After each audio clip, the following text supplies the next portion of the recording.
오늘은 바르게 보기 세 번째죠. 사실 세 번째는 말씀드렸다시피 본질에 대해서 설명을 드릴 건데 1 더하기 2가 있는데 이걸 1 더하기 2로 보지 못하고 4로 보는 사람들이 있다. 다르게 말하면 내 인생의 조건값 또는 일을 할 때 조건값 또는 관계의 조건값을 제대로 바르게 보지 못했을 때 우리의 결과값은 정말 다르게 나온다.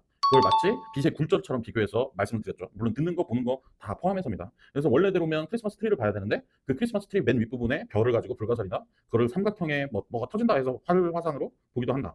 이것들이 생기는 이유는 그 빛의 굴절이 생기는 부분이 물이라고 하면 이 물을 프레임 또는 생각의 틀, 관점이라고 표현을 한다. 이 관점에 의해서 삶의 태도나 우리가 보고 있는 게 다르기 때문에 다른 결과값을 내기로 한다. 대표적인 것으로는 생명, 무지, 지식, 부모, 시대, 단어, 패턴 이런 것들에 의해서 관점이나 프레임이 생긴다. 그래서 프레임 깨는 방법 알려드렸고 결국엔 프레임을 걷어내고 나서 나는 직면하고 직시하면서 계속 문제점이나 내가 봐야 될 것들을 나아가야 된다. 그러면 이제 말씀드렸듯이 이 트리를 만났을 때 이 트리 안을 어떻게 보는지 또는 트리를 어떻게 보는지 그거를 이제 본질이라고 표현을 하고 그 본질을 보는 방법을 설명드릴 겁니다.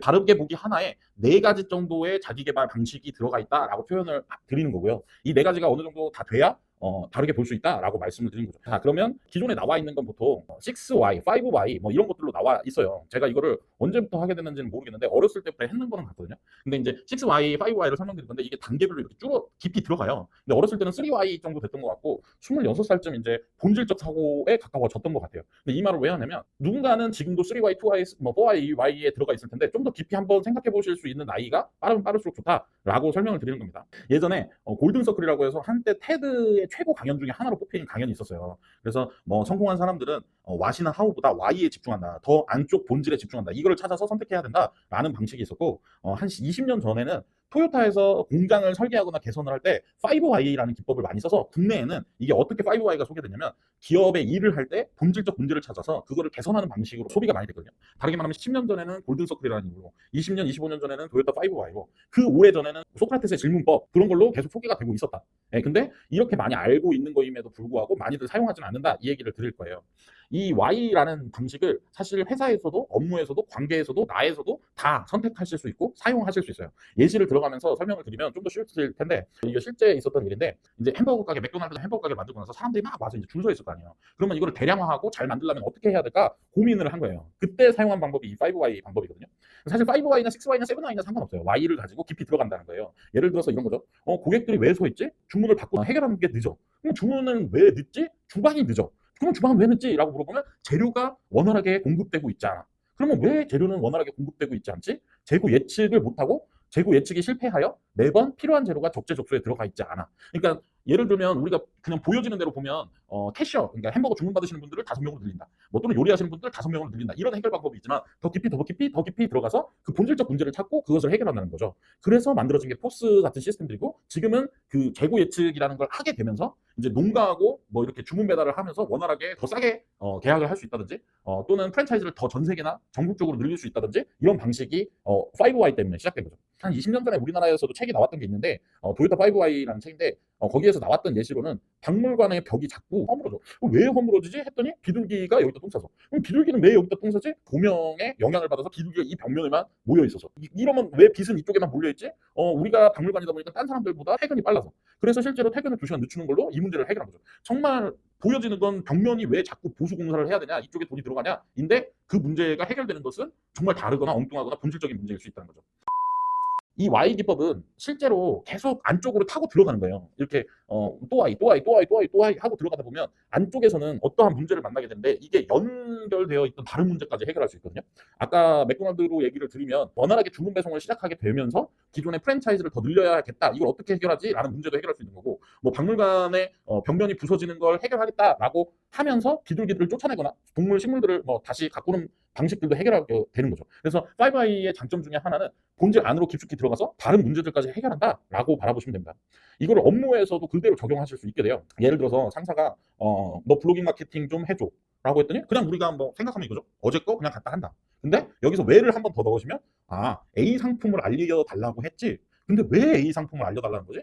기존 상품과 다르게 우리는 A 상품은 브랜드 포지션, 그러니까 예전에는 저렴한 것들을 파는 브랜드였는데 이제 우리가 A 상품을 통해서 비싼 브랜드를 런칭한 거예요. 그래서 우리 회사의 전반적인 브랜딩을 더 높은 브랜딩으로 하이 브랜딩으로 만들기 위해서 A 상품을 통해서 브랜드 포지셔닝 변경하기 위한 거죠. 그러면 왜 우린 이걸 하지? 높은 고품질 브랜드를 위해서. 그러면 우리는 고품질 브랜드를 통해서 뭘 갖고 싶지? 왜 갖고 싶지? 뭘 하는 거지? 그럼 매출액의 상승을 위해서. 또 왜 이건 왜 하지? 결국엔 전반적으로 우리 회사의 매출을 높이기 위해서. 마찬가지인 거죠. 여러분들. 그러니까 우리가 업무 하나를 받을 때도 이걸 왜 하는지 정확하게 좀 더 깊이 들어가서 알면 내가 블로그 마케팅에 키워드를 쓸 때도 좀 더 깊게 고민해서 비싼 브랜드처럼 보이기 위한 뭐 하이 퀄리티, 뭐 럭셔리 또는 고객층이 돈이 많으신 분들 또는 뭐 소비량이 크신 분들 이쪽으로 타겟팅해서 일을 할 수 있게 되는 거죠.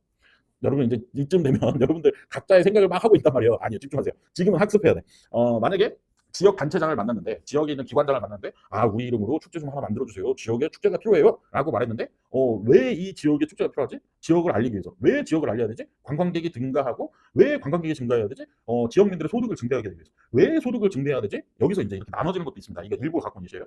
지역민들의 소득이 증대해야 지역이 행복해지고 뭐 경제적으로 풍요로워지니까 이 하나일 거고요. 또 하나는 기관장이 자기의 명예를 높이기 위해서.